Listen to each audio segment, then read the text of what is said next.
I got so much motherfucking design on right now. Dirty town, bring it back, make it clap. I got 3 old thoughts, new block, where that day. Bitches on my line, and you know. Assalamualaikum warahmatullahi wabarakatuh. Pada kesempatan kali ini, saya dan teman saya akan membacakan tugas perkembangan perangkat lunak dan game. Yang pertama, perkembangan perangkat lunak. Perangkat lunak digunakan untuk memberikan perintah kepada sistem komputer. Dengan demikian, sistem komputer dapat memproses input dan menghasilkan output sesuai yang diinginkan.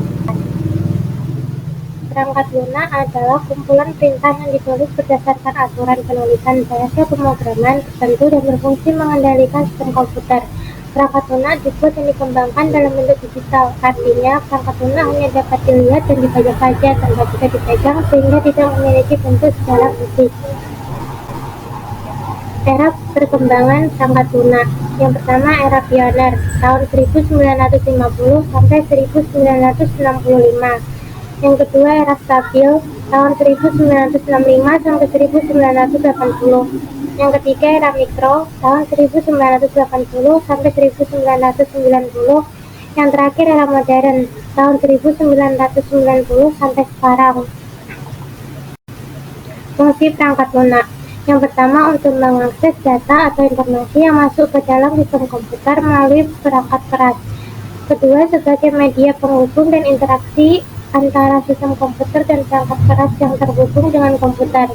Yang ketiga, menyediakan beberapa fungsi operasional dasar sehingga perangkat keras dapat bekerja sesuai dengan fungsinya, serta mempunyai layanan penerjemah ke bahasa mesin yang dapat dimengerti komputer. Selanjutnya, jenis perangkat lunak. Yang pertama, perangkat lunak sistem operasi, berfungsi sebagai pengatur yang dapat mengendalikan seluruh aktivitas yang ada pada sistem komputer. Contohnya Windows, Linux, BIOS, dan Android. Yang kedua, perangkat keras pemrograman, digunakan oleh programmer untuk menulis, mengembangkan, dan menguji kode yang akan dibuat menjadi perangkat lunak lainnya. Contohnya Canva, Python, PHP, dan C++. Yang ketiga, perangkat lunak aplikasi, dikembangkan untuk membantu manusia menyelesaikan tugas-tugas seperti mengirim pesan, membuat catatan, membuat jurnal, dan lain-lain. Contohnya Microsoft Office, Google Sheets, Canva, WhatsApp, dan 3D Studio Max. Selanjutnya, penerapan teknologi perangkat lunak dan game. Yang pertama, bidang komunikasi, bidang kesehatan, bidang pertambangan, bidang bisnis dan perdagangan, bidang pemerintahan, bidang pendidikan, bidang perbankan, bidang kepegawaian, bidang hiburan, dan bidang pariwisata.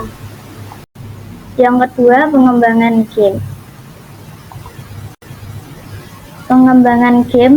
Bermain game awalnya identik dengan aktivitas yang dilakukan oleh anak kecil untuk mengisi waktu luangnya.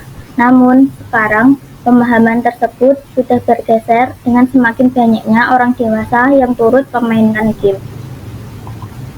Definisi game.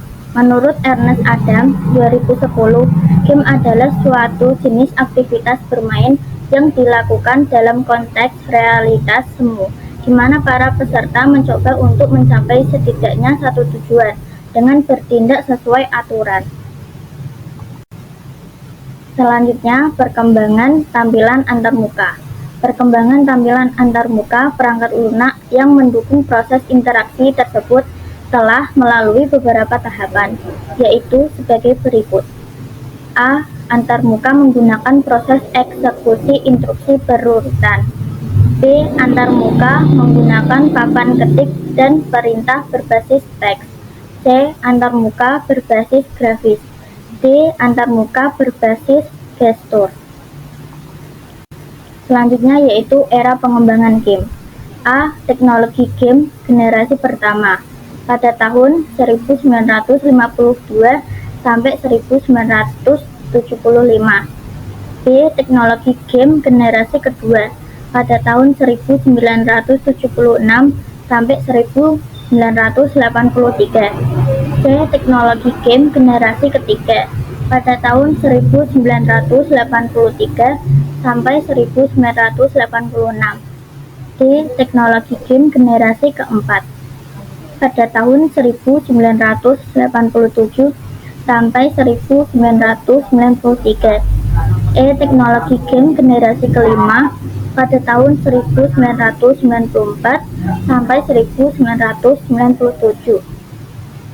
Teknologi game generasi keenam pada tahun 1998 sampai 2004.